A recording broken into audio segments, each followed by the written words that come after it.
Iran पर America और Israel के साझा हमले के बाद स्ट्रेट ऑफ हॉर्मुज चर्चा में आ गया है। लेकिन ये स्ट्रेट ऑफ हॉर्मुज यानी हॉर्मुज जलडमरू मध्य है क्या?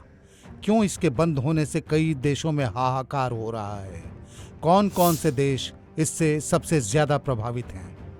दरअसल फारस की खाड़ी और ओमान की खाड़ी के बीच एक संकरा रास्ता है, महज 33 किलोमीटर से 50 किलोमीटर चौड़ा। समझ ले, चोक पॉइंट है। तो यह जो संकरा रास्ता है वह रणनीतिक रूप से बहुत ही महत्वपूर्ण समुद्री मार्ग है।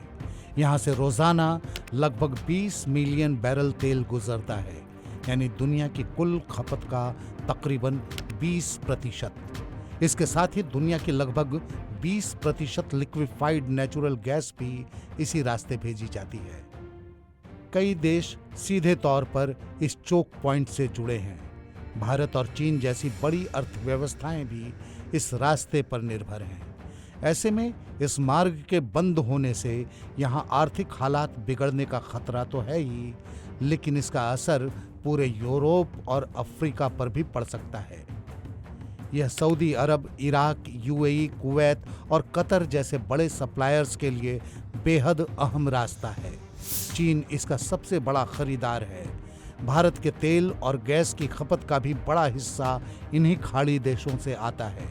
मगर हॉर्मुज लंबे समय तक बंद रहता है तो सप्लाई रुक सकती है, जिससे आर्थिक स्थिति खराब हो सकती है। इसके अलावा यूरोपीय देशों में भी महंगाई की भारी मार पड़ सकती है। तेल और गैस की सप्लाई रुकने से अरब देशों में भी आर्थिक हालात खराब हो सकते हैं। सऊदी अरब, कतर, कुवैत और बहरीन जैसे देशों की अर्थव्यवस्थाएं काफी हद तक ऊर्जा निर्यात पर निर्भर हैं। इस रास्ते के बंद होने की वजह से इन देशों को प्रोडक्शन में कटौती करनी पड़ रही है, क्योंकि उत्पादन होता रहा और सप्लाई नहीं कर पाए तो आर्थिक संकट तो पैदा होगा ही, तेल और गैस को स्टोर करने का संकट अलग से खड़ा होगा।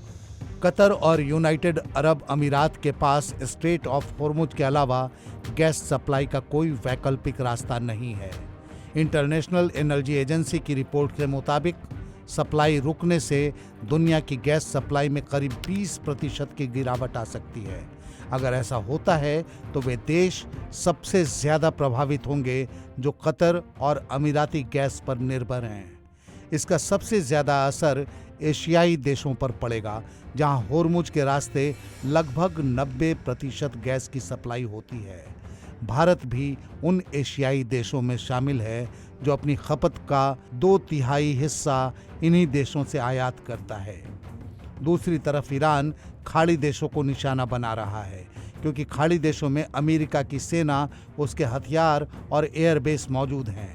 ईरान ने चेतावनी दी है कि अगर उसके तेल ठिकानों पर और हमले हुए तो वह खाड़ी देशों की ऊर्जा सुविधाओं को सीधे सीधे निशाना बनाएगा।